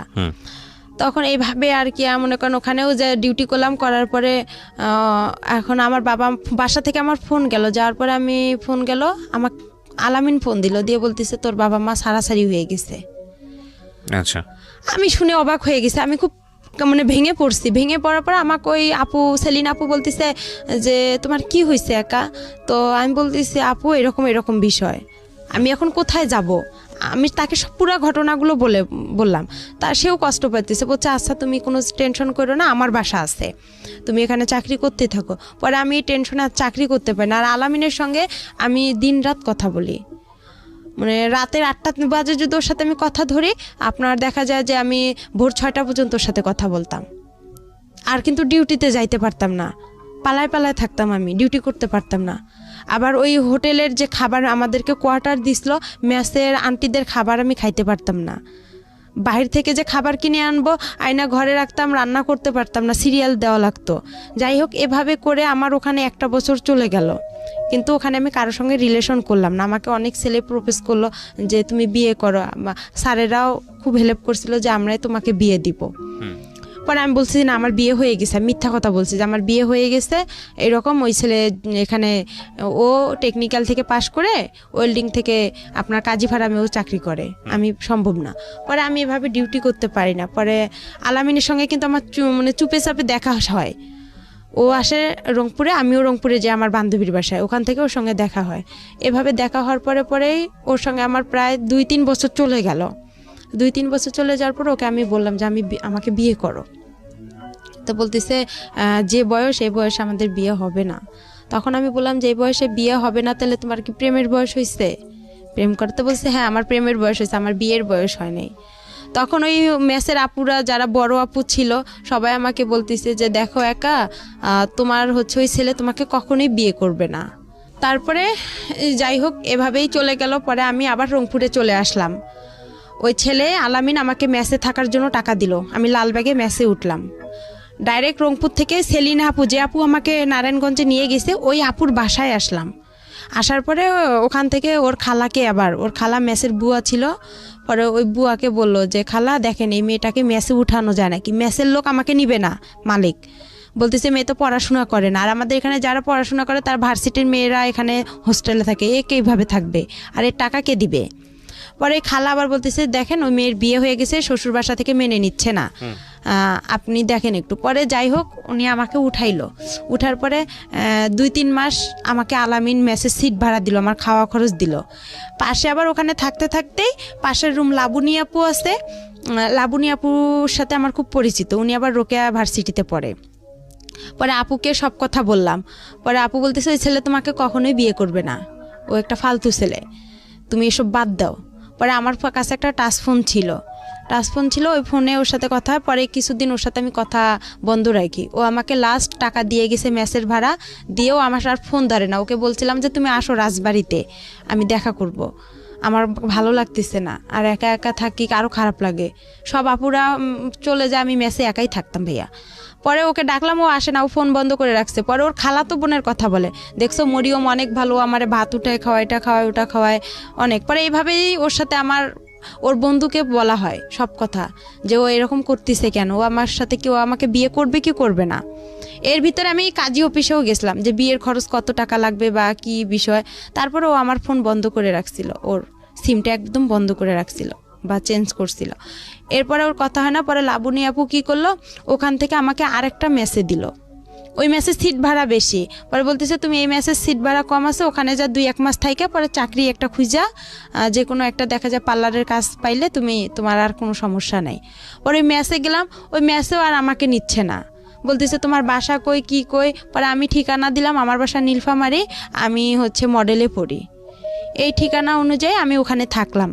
থাকার পরে 1 মাসও থাকলাম না। থাকার পরে লাবণী আপুর সাথে আবার যোগাযোগ করলাম যে আপু দেখেন। পরে পার্লারের কাজের জন্য লাবণী আপু, আমি আর একটা আপু, হাসি আপু ছিল, 3 জনেই ওরা আমাকে একটা চাকরির জন্য খুব চেষ্টা করলো। পরে সারাদিন হাঁটাহাঁটি করলাম, কোনো পার্লারে নিচ্ছে না আমাকে। আমি কাজ জানি না, আর ছোট মানুষ, বলতেছে ও কী কাজ পাবে, এ বয়সেও কাজ পাবে না। পরে এই কথা বলার পরে আমি আবার কি করলাম, ওরা লাবণী আপু বলতেছে একটা পাইলাম, পার্লারে একটা কাজ পাইলাম, ওনার নাকি মেয়ে নাই। তো বলতেছে আমারও তো মেয়ে নাই, আর আমার যে মেয়ে পার্লারে কাজ করে উনিও ধর্ম মেয়ে ওনার। তো বলতেছে আচ্ছা ওই মেয়ে আবার আমাকে নিবে না, যার পার্লার সে আমাকে নিবে না। বলতেছে না আমি তোমাকে নিব না। প্রথমে বলছে নিবে, তারপরে বলতেছে যে না নিবে না। পরে এখন আমি যে বলছে নিবে, তে আমি কি করলাম, তাড়াতাড়ি করে মেসে গেলাম। গিয়ে আমার যে বালিশ খেতা ছিল, কাপড় চোপড় ছিল, আমি ওগুলা নিয়ে রিক্সা নিয়ে তাড়াতাড়ি করে ওনার বাসা রওনা দিলাম। লাবণী আপু বলতেছে আচ্ছা তুমি দ্রুত চলে আসো, যখন না নিবে ওরা তো আর তোমাকে বের করে দিতে পারবে না, ওখানেই থাকবা তুমি। পরে আমি চলে আসলাম, হাফ রাস্তায় আসছি, ওই আপু আমাকে ফোন দিছে, দিয়ে বলতেছে যে না তুমি আইসো না, তোমাকে আমি নিব না, আমার লোক আসছে। পরে আমি বলছি আপু আমি তো বাসায় আপনার এসে গেছি, লালবাগ রেলগেটে ওনার বাসা। পরে আমি ওনার বাসা উঠলাম, ওনার বাবা মা খুব ভালোবাসলো আমাকে, বলতেছে আমাদের মেয়ে নাই, একটা মেয়ে, তুমিও আর একটা মেয়ে, আমাদের 2টা মেয়ে হয়ে গেল এখন। এভাবে বলার পরে ওখানে 2-3 দিন আমি পার্লারে, উনি আমাকে কাস্টমার আসে ওদের আমি একটু খেয়াল রাখি, কাজ করি, ঝাড়ু টাড়ু দেই। এভাবে যাওয়ার পরে রাতে একদিন আলামিন আমাকে ফোন দেওয়ার পরে বলতেছে তুমি কি মরো নেই? তা আমি বলছি আমি তো বিষ খাইতে ধরছিলাম, আমি মিথ্যা কথা বলছি যে আমি বিষ খাইছিলাম, এরকম অনেক পুলিশ টুলিশ আসছিল, আমি তোমার নাম বলে দিছি ওকে আর কি, এভাবে বলছি। ওই আমার পাশে যে ওই আপুর ফির একটা মেয়ে শুয়েছিল, ও আবার কি অনেক রাতে কথা বলছে, 12টা-1টার দিক দিয়ে, ও এই কথাগুলো সম্পূর্ণ শুনে ফেলে সকালবেলা ওদেরকে বলে দেয়। যার পরে ওরা আমাকে আর রাখবে না বলছে। তখন আমি কি করলাম, লাবণী আপুর কাছে গেলাম। ওরাও ভয় পাইছে যে ওর যেহেতু ওখানে জায়গা হচ্ছে না, ও তো আমাদের কাছেই চলে আসবে। পরে আপুরা আর আমার ফোন ধরে না, আমি মেসে গেলাম, যার পরে বললাম সব কিছু। বলতেছে তুমি বাসায় চলে যাও, তোমার বাসায় চলে যাও। পরে ওখান থেকে আমি বাসায় চলে আসলাম, আমার মার কাছে আসলাম। আমার মার আবার কি করছে, আবার ওরা একসঙ্গে হয়েছে, এর মাঝে যে ছাড়াছাড়ি হয়েছে, হওয়ার পরে তারা আবার একসঙ্গে হয়েছে, আমি কিন্তু জানি না। কিন্তু তাদের সাথে আমার 2-1 দিন কথা হয়েছে। হওয়ার পরে তাদেরকে আমি বললাম যে আমি তো এরকম নারায়ণগঞ্জ থেকে চলে আসছি। প্রথমে জিজ্ঞাসা করে তুমি কতগুলো টাকা ইনকাম করছো, আমার বাবা আর আমার মা জিজ্ঞাসা করে। তা আমি কই আমি তো অসুস্থ ছিলাম, আমি পারিনি ইনকাম করতে। তখন আমার মা কয় আমার ভাইয়ের ছেলের সাথেই তো সারাদিন কথা বলো, তো ইনকাম করবা কই থেকে? তখন আমি বললাম আমি অনেক অসুস্থ, আমি বাসায় যাব। পরে তারা বলতেছে আচ্ছা ঠিক আছে আসো। পরে যাই হোক আমি বাসায় আসলাম, আসার পরে আবার আমাকে ঢাকায় পাঠানো হইলো গার্মেন্টসে। আমার মা বলতেছে বাসায় থেকে কি করবা? পরে ওখানে আমার এক চাচা চাচি আছে, ওনাদের কাছে গেলাম ভাই, আমি যাই ওখানে গার্মেন্টসে ভর্তি হইলাম। গার্মেন্টসে চাকরি পাইলাম না, হ্যাঁ চাকরি পাইনি, না পাওয়ার কারণে অনেক কয়েকদিন ঘুরলাম, আমাকে কোথাও নিচ্ছে না। ওখানেও বলতেছে আমি ছোট। ওখানে আবার কয়েকদিন থাকলাম, থাকার পরে ওখানেও এক ছেলেকে পছন্দ করলাম, যে আলামিন তো আমার সাথে সম্পর্কই করতেছে না। তো ওখানে আর এক ছেলেকে পছন্দ করছিলাম, এটা আমার দাদাবাড়ির এলাকারই, নাম রতন ছিল, ছেলেটা ইন্টার পাস ছিল। ও আর কি বাসা থেকে রাগ করে গার্মেন্টসে কাজের জন্য গেছিল। পরে আমার সাথে দেখা হয়, ওকে আমি আর কি বলি যে আপনাকে আমার খুব ভালো লাগে, আমি আপনার সাথে রিলেশন করতেছি, আমি এইভাবেই ডাইরেক্ট ওনাকে বলছি। তো উনি আবার কি করছে, ওর যে ভাই ছিল, ওর খালাতো ভাই, ওর বাসার আমার বাসা একসঙ্গে, ও আবার আমার বড় আব্বার ছেলে হয়, ওর খালাতো ভাই। পরেও বলছে ও তো আলামিনের সাথে এরকম হয়ে গেছে। পরে রতন বলতেছে না আপনি যেহেতু আগে রিলেশন করছেন আমার পক্ষে সম্ভব না। তখন ওটাও আমার ক্লোজ হয়ে গেল। পরে আমি চাকরি পাইতেছি না। পরে আমার কি ওই যে চাচা চাচির কাছে আমি থাকি, ওনারা আবার কি করলো, আমাকে ওই যে চাচার কাছে আমি প্রথমে গেছি, সে চাচা আমাকে রাতের বেলা, আমি তো চাকরি পাইনি, ওনার মেয়ে আছে, ওয়াইফ নাই, ওয়াইফ সাইরা দিছে, মেয়েটা আমার সাথে একটু বড় হবে 1 বছর, ও গার্মেন্টসের চাকরি পাইছে। ওর বাবা হঠাৎ করে রাতের বেলা মেয়েটা ঘুমাইছে, উনি আইসা হাত দিতে চাচ্ছে মানে মুখে, মনে করছে আমি অনেক ঘুমাই গেছি, কিন্তু আমি তো ঘুমাইনি। তখন আবার আমি হচ্ছে ফেসবুকও চালাইতাম হালকা পাতলা, অতটা বুঝতাম না, মেসেঞ্জার করতাম বা নাটক টাটক দেখতাম। উনি পরে আমি ওখান থেকে বাসায় ফোন দিলাম রাতেই যে বাবা এরকম এরকম উনি এরকম করতেছে চাচা। পরে কি করলো, ওখান থেকে আমাকে আরেক চাচার বাসায় পাঠানো হলো। পরে বলতেছে দেখেন আমার মেয়েটাকে নেন, ওকে একটা চাকরি দেন, গার্মেন্টসের চাকরি। পরে ওখানে থাকলাম, ওই রতনের সাথে যে সম্পর্ক করতে চাইছিলাম, এটা আর কি আমার চাচা চাচি জানাই গেছে, বলতেছে এই মেয়ে তো বেয়াদব। আর আমি কথা বলি ফোনে বেশি, আচ্ছা, আমার ফোনে তখন অনেক রং নাম্বার আসছিল, তো আমি কথা বলতাম। পরে আমার যে চাচা চাচি ওটা পছন্দ করতো না, পরে আমাকে কি করলো, ওখান থেকে ওরা বাসায় পাঠার কথা বলছিল। পরে আমি ওখানে পেপারে দেখলাম ফার্মে, কাজী ফার্মে নিয়োগ দিছে। পরে আবার আমি ওদেরকে বললাম যে এরকম চাচি কাজী ফার্মে নিয়োগ দিছে, আমি এই চাকরিটা অনেকদিন ধরে করতে চাই, আমার খুব ইচ্ছা, এখানে নাকি অনেক স্যালারিও দেয় ভালো, কাজও কম। পরে যাই হোক, ওখান থেকে এখন বাসায় আসবো, টাকা নাই গাড়ি ভাড়ার। পরে আলামিনকে ফোন দিছি যে আমি এরকম অবস্থায় আছি, আমার কিছু টাকা দেও। আবার আমাকে 1500 টাকা দিছে, ওই টাকা দিয়ে আমার চাচা সহ আমরা বাসায় চলে আসলাম। বাসায় আসার পরে আমার মা বাবা অনেক অস্থির হয়ে গেছে, মানে আমাকে মারবে না ওরা কি করবে, মানে ওরা বুঝে উঠতে পারতেছে না। পরে কিছুদিন যাওয়ার পরে একটা হচ্ছে আমি আপনার কাজী ফার্মে বললাম যে এরকম নিয়োগ আসছে, আমার চাচাকে আবার বললাম যে চাচা যাই হয়েছে, আমি রতনের সাথে যেটাই করছি, বা আপনার আমি হাত জোর করে আপনি বাসায় যায় মা বাবাকে একটু বুঝা বলেন আমাকে যাতে একটু পরীক্ষাটা দিতে দেয়। আমার একটা ছাগল ছিল, ওই নারায়ণগঞ্জে যখন আমি আসলাম না ওখান থেকে ঢাকা থেকে, তখন ওই যে আলামিন যে আমাকে মেসেজ যে টাকাটা দিছিল, ওখানে আমার কিছু টাকা ছিল, ওইটা আর আমার একটা নাকের নথ ছিল, ওই নথটা বিক্রি করে আমি একটা ছাগল কিনছিলাম। তো এই ছাগলটা ছোট ছিল, অনেক বেশ বড় হয়ে গেছে, 5000-6000 টাকা হবে। পরে এখন আমি যে ফার্মে পরীক্ষা দিতে যাবো, আমাদের কাছে কিন্তু কোনো টাকা নাই। আমার মা আবার আসলো রংপুরে আমার নানার বাসায় বেড়াইতে, যাই হোক ওখানে আসলো, আসার পরে আমার বাবা আর আমি কি করলাম, পরীক্ষা দেওয়ার জন্য আমরা যাব হচ্ছে কুড়িগ্রামে। প্রিয় শ্রোতা, অনুষ্ঠান চলতে চলতে আপনাদের জন্য একটি বিশেষ অ্যানাউন্সমেন্ট করতে চাই। সেটা হলো আমি আরেকটি অনুষ্ঠান করি রেডিও আম্বার 102.4 FM প্রতি শনিবার রাত 10টায় প্রচারিত হয় মাইক্রোফোন টেস্টিং 1024। হয়তোবা অনেকেই শুনেছেন, বাংলাদেশের রেডিওর ইতিহাসে সর্বপ্রথম মিউজিক রিয়েলিটি শো, গানের রিয়েলিটি শো, এবং 2019 সালের সেরা আম্বার ভয়েস আমরা খুঁজে বের করবার চেষ্টা করছি। সেখানে আপনি অডিশন দিয়ে সেখানে আপনি অংশগ্রহণ করে সেরা আম্বার ভয়েস হতে পারেন। আপনি যদি মনে করেন যে আপনি খুব ভালো গান করেন কিন্তু সে অর্থে তেমন কোনো প্ল্যাটফর্ম কোথাও পাননি, তাহলে ছোট্ট একটা অডিশন দিতে হবে আপনাকে, ফোন করে আপনাকে গাইতে হবে একটা গানের 2টো লাইন বা 3টে লাইন আপনি আমাদেরকে গেয়ে শোনাবেন এবং আমরা আপনাকে ডাকবো, নিশ্চয়ই ডাকবো। ওকে, ফোন নাম্বারটি আমি বলে দিচ্ছি। ফোন নাম্বারটি হচ্ছে 09611001024। আমি আবারও বলছি, ফোন নাম্বারটি হচ্ছে 09611001024। যদি আপনি মনে করেন আপনার কণ্ঠ সারা দেশের মানুষের কাছে যাওয়া উচিত, আপনি সেরকম গাইতে পারেন, তাহলে যোগাযোগ করুন এবং অংশগ্রহণ করুন মাইক্রোফোন টেস্টিং 1024-এ। আর একই সাথে আপনাদেরকে যেটা বলতে চাই, আজকের যিনি অতিথি আছেন তাকে যদি আপনারা দেখতে চান, চলে আসবেন আমার পার্সোনাল ইউটিউব চ্যানেলে www.youtube.com/RJKibriya FM, RJKEBRIA FM। চ্যানেলটি আছে কিবরিয়া আরজে নামে, ওখানে গিয়ে প্লিজ সাবস্ক্রাইব করে নেবেন এবং তারপর আপনার যে ভিডিওগুলো দেখতে ইচ্ছে করে, যা কমেন্টস করতে ইচ্ছে করে ওখানে করবেন। ওকে, আমরা যেখানটায় ছিলাম তারপরে আর কি হচ্ছে ভাইয়া মনে করেন এভাবেই গেল, যার পরে পরীক্ষাটাও দিলাম, দেওয়ার পরে বাসায় আসলাম। বাসায় আসার পরে আমার ওই বাসায় রাজমিস্ত্রি এক কাজ করে আমার চাচার বাসায়, ছেলের বিয়ে হয়ে গেছে। বিয়ে হয়ে যাওয়ার পরে ওই ছেলের সাথে আর কি আমার মা আমার বিয়ে দেওয়ার জন্য খুব চেষ্টা করার পরে হচ্ছে আমি বলি যে না, আমি বিয়ে করব না। আমি তখন আমার একটা টাচ ফোন ছিল, ওটা বিক্রি করতে চাচ্ছি, যে বিক্রি করে আমি আর ওই যে পরীক্ষা দিব, পরীক্ষার রেজাল্ট ভালো বের হলো, ওখানে আমি চাকরি করব। তো যাই হোক ওটা আর হয়নি। পরে ছেলেটাকে দিয়ে আমার বিয়ের জন্য খুব চেষ্টা করেছিলাম, আমি বিয়ে করবো না। তখন আবার আলামিন আমাকে তার 2 দিন পরে ফোন দিছে, আলামিনের সাথে আমার কথা হয়েছে। কথা হওয়ার পরে আমার যে দাদি অন্ধ ছিল তাকে আমি রান্না করে দিতে গেছি। আমার বাবা আবার আমার দাদিকে পছন্দ করে না, রান্না করতে কেন গেছি এটা নিয়ে আমাদের বাসায় একটু হালকা পাতলা কথা হইতে হইতে মারধর শুরু হয়ে গেল। আমাকে বাসায় বৃষ্টি পড়ছে, আমাদের টিনের ঘর ছিল, বৃষ্টি পড়ে খাট ভিজে গেছে বিছানা। তো এখন আমার মা বলছে ওইটা উঠায় ফেলাও। তো আমি বলতেছি এতটুকু ভিজাতে কিছু হবে না। এই সামান্য একটা কথা নিয়েই আমাকে তারা অনেক মারধর করলো, অনেক এমনভাবে মারধর করলো যা মানে ও গাছের যে মোটা ডালগুলো আছে ওই ডাল দিয়ে অনেক মারছে। মারতে মারতে আমি যে টিনে ঘরের যে একটা কোনাচি থাকে, কোনাটা মানে টিনের 2 সাইড দিয়ে বের হয়ে আমি চলে গেলাম। মানে আমাকে লাঠি দিয়ে এমনভাবে ঘুতানো হচ্ছে যে আমার মানে শরীর মানে ছিদ্র হয়ে যাচ্ছে। এভাবে বের হলাম, হওয়ার পরে সকাল আমার কেউ আসলো না আগাইতে। পরে আমার বড় আম্মা বলতেছে মেয়েটারে এভাবে মাইরা ফেলাইতেছে, তুই দেখতেছিস না? আমার সৎমারে বলল, আমার ভাই আর সৎমা ভ্যানের উপরে বসে আছে, কেউ কিন্তু আমাকে আগাইতে জানে। পরে আমার ওই বড় আম্মা এসে দরজা, একরামুল তুই দরজা খোল, মেয়েটারে কি মেরে ফেলবি, এভাবে বলার পরে দরজাটা খুলে দিল। পরে সকাল হয়েছে, হওয়ার পরে আমি আবার কি করছি, আমার মার সাথে আবার সকালে আবার আমার বাবা ঝগড়া লেগে গেছে।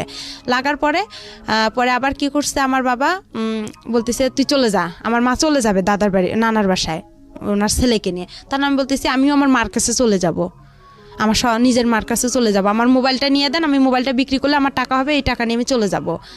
এভাবে বলার পরে দেখা যায় আমার বাসায় আর কি আমার ওই গ্রাম অঞ্চলে আমার যে দাদা ছিল বিচারক, উনি এসে আর কি যাই হোক করতেছে, দরকার নেই কেউ কারো কোথাও যাওয়ার দরকার নেই, একরামুল তুই ভালো হ, মেয়ে এখন একটু বড় হয়েছে, বিয়ের শাদীর ঘর আসবে, এখন তুই ভালো হ। হওয়ার পরে এভাবেই যাই হোক হয়ে গেল। হওয়ার পরে চুপচাপ সবাই সন্ধ্যা লাগছে, সন্ধ্যার সময় আমার বাবা দোকানে গেছে, ভাই বাহিরে, মা রান্না করতেছে। আর আমার মা আবার ওই যে রংপুরে আমি যেদিন পরীক্ষা দিতে গেলাম সেদিন আমার মা ওখান থেকে ঘর বিক্রি করে 5,000 টাকা নিয়ে আসছে। ওখানে যে আমার আগের ঘর বাড়িগুলো ছিল রংপুরে নানার বাসায়, ওগুলো সব বিক্রি করে চলে আসছে ওরা। তখন ওই 5,000 টাকা নিয়ে আসছে। ওই 5,000 টাকা আমি কি করছি, ওই ছেলেকে আমার চাচিকে বলছি যে চাচি ওই ছেলেটাকে বলেন তো আমার আর মারধর ভালো লাগে না, আমার খারাপ লাগতেছে অনেক। খুব কান্না করছি তার কাছে। করার পরে সে পরে বলতেছে, আমি বলতেছি রানাকে বলেন, ওই যে ছেলে মিস্ত্রি ওর নাম ছিল রানা। পরে আমি বলতেছি রানাকে বলেন আপনি, দেখেন ও আমাকে আমার মার কাছে রেখে আসবে নাকি। কয় কি না, তুমি এই কথা বললে কি সে তোমাকে নিয়ে যাবে, তুমি বলতে হবে যে আমি তোমাকে বিয়ে করলে সে তোমাকে আগায় রেখে আসবে, আর 5,000 টাকা দিয়ে কি হবে। এই কথা বলে আমি বলতেছি আচ্ছা ঠিক আছে, আমার নাকের নটটা আছে, এটাও আপনার কাছে রাইখেন, এটা আপনি বিক্রি করে নিয়েন। আমি ভাবলাম যে সবারই তো একটু না একটু লোভ আছে। পরে এভাবে সন্ধ্যা লাগছে, আমার সবাই দিক ওদিক হয়েছে, আমি 5,000 টাকা নিছি। আর আমার ব্যাগের কাপড় চোপড় আগে থেকে আমার ওই চাচির ঘরে ছিল, ওই কাপড় চোপড় নিয়ে ছেলেটা আসছে সন্ধ্যার দিক দিয়ে। ছেলেটা আগে থেকেই বাহিরে ছিল, ও মানে সাইকেল নিয়ে। পরে ওই ছেলেটা আসছে সন্ধ্যার দিক দিয়ে আমি ছেলেটার সঙ্গে চলে গেছি। ছেলেটা অনেক জোরে মানে ভয় পাচ্ছে। আর আমার আব্বু একটু মানে পুলিশ থানায় করতো, আওয়ামী লীগ করতো। পরে সে কী করছে, আবার খবর পাইছে সঙ্গে সঙ্গে যে আমি বাসা থেকে খোঁজাখুঁজি করছে আমাকে। মা দেখছে এসে টাকাও নাই, আমি তো পালাই আসছি। পরে ছেলেটা অনেক জোরে সাইকেল চালাইতে এক বাসায় এসে বলতেছে একে একটু ভ্যানে উঠাই দেন। পরে আমাকে ওখানে আবার অনেক পুলিশ, গ্যাঞ্জাম হচ্ছে রাস্তায়। ছেলেটা আবার খুব ভয় পাইতো, মানে একটু মূর্খ ছিল, খুব পুলিশ ভয় পেত। পরে বলতেছে উনারা আবার কি করলো, আমাকে ভ্যানে উঠে হাফ রাস্তা পার করে দিল, যে জায়গাটা গ্যাঞ্জাম। পরে ওই জায়গাটা আমি গেলাম, যাওয়ার পরে ছেলেটা আবার আমাকে সাইকেলে উঠায় নিল। নেওয়ার পরে সে অনেক জোরে সাইকেল ছাড়ছে। পরে আমি রাস্তায় পড়ে গেছিলাম, গড়তে অনেক দূরে চলে গেছিলাম, মাথায় ব্যথা পেয়েছিলাম, কোমরেও আঘাত পেয়েছিলাম, অ্যাক্সিডেন্ট হয়েছে। হ্যাঁ। পরে হওয়ার পরে সে আমাকে তার মামির বাসায় নিয়ে গেল। নিয়ে যাওয়ার পরে তার মামাতো বোনেরা আমার ব্যাগটা খুলে দেখলো কি আছে। যখন 500 টাকা নোট ছিল, গ্রাম অঞ্চল, 5,000 টাকা পাইছে তারা মানে খুবই একদম খুশি হয়ে গেল। পরে আমি বলতেছি যে আমার মাথায় পানি ঢালা হইলো, আমাকে পানি খাওয়ানো হয়েছিল। হওয়ার পরে আমি একটু হালকা ভালো লাগতেছিল। পরে বলতেছে ছেলেটা আমার ঘরে একাই, ওরা সবাই বের হয়ে ছেলেটাকে আমার ঘরে রেখে আসছে। পরে ছেলেটা আমার গায়ে টাচ করতে চাচ্ছে। আমি বলতেছি আপনি আমাকে টাচ করবেন কারণ আপনাকে না আমি বলছি যে আমার মার কাছে রাখতে হবে। তো বলতেছে আপনি না বলছেন আপনার চাচিকে বিয়ে করবেন আপনি আমাকে। আমি বলতেছি আমি তো একটা ছেলেকে সম্পর্ক করি, আমি একটা ছেলেকে খুব ভালোবাসি, আর আমি আপনাকে বিয়ে করতে পারবো না, আর আপনাকে আমার ভালো লাগতে হবে। আমি তাকে এভাবে বুঝাই বলছি, আপনি কেন বুঝতেছেন? আমার সৎমাও তো আপনার সাথে বিয়ের কথা বলছে, আমি তো বলেই দিচ্ছি যে না আমি আপনাকে বিয়ে করতে পারবো না। তারপরে বলতেছে যদি না হয়, তার মামা বলতেছে, আমার ওই মামা শ্বশুর বলতেছে তাহলে তোমার বাবাকে ডাক দিব। পরে আমি বলতেছি বাবার যদি ডাক দেয় তাহলে তো আমার অবস্থা আরও খারাপ আছে, তাহলে আমার এই দুনিয়াতেই রাখবে না, তাহলে আমার কি হবে। পরে এখন ওই রাতেই যাই হোক ওরা আমাকে ওই রাতের 1টা বাজে ওরা আমাকে কাজী অফিসে নিয়ে গেল, নিয়ে যায় ওখানে আমার বিয়ে পড়াবে। পরে এখন কবুল বলতে বলছে তখন আমি একটা কবুল বলছি, আর বাকি 2টা বলি নেই, না বলে আমি ইচ্ছা করেই আমি ওখানে মাথা ঘুরে পড়ে গেছি। পড়ে যাওয়ার পরে আধা ঘন্টার মতন আমি নিঃশ্বাস নেই না, মানে ওরা আমার কাছ থেকে যখন সরে যায় আমি তখন নিঃশ্বাসটা নিয়ে আবার নিঃশ্বাস বন্ধ করে রাখি। এভাবে আর কবুল বলিনি। পরে কাজে বলতেছে কবুল বলতে হবে না, আর আপনারা নিয়ে যান, সমস্যা নাই। পরে তার বাসায় আর সরাসরি আনে, তার বোনের বাসায় রাখছিল আমাকে। ওখান থেকে সকালবেলা আমাকে ওই ছেলে নিয়ে আসছে। পরে নিয়ে আসার পরে দেখি ছেলেটা মানে মূর্খ তো একদম, একগুলো জুতা পরছে অনেক বড় বড়, একটা পাঞ্জাবি পরছে অনেক ঢিলা, অনেক কীরকম। আমার কাছে খুব খারাপ লাগছিল যে এই ছেলে এসব পরছে কেন। আবার ওই যে বরের যে টুপিগুলো মাথায় দেয় ওগুলো পরছে। আমি বলতেছি এটা কি কোনো পাগল না আশ্চর্য, যেগুলো কি। আমি কিন্তু ভাই গ্রামে সেরকম বড় হইনি, আমি যে সৎ নানার বাসায় বড় হয়েছি, মানে একটা ভালো ফ্যামিলিতে বড় হয়েছি। অত্যাচার হলেও একটা মানে পরিবেশ বুঝতে ছিল। পেরেছি।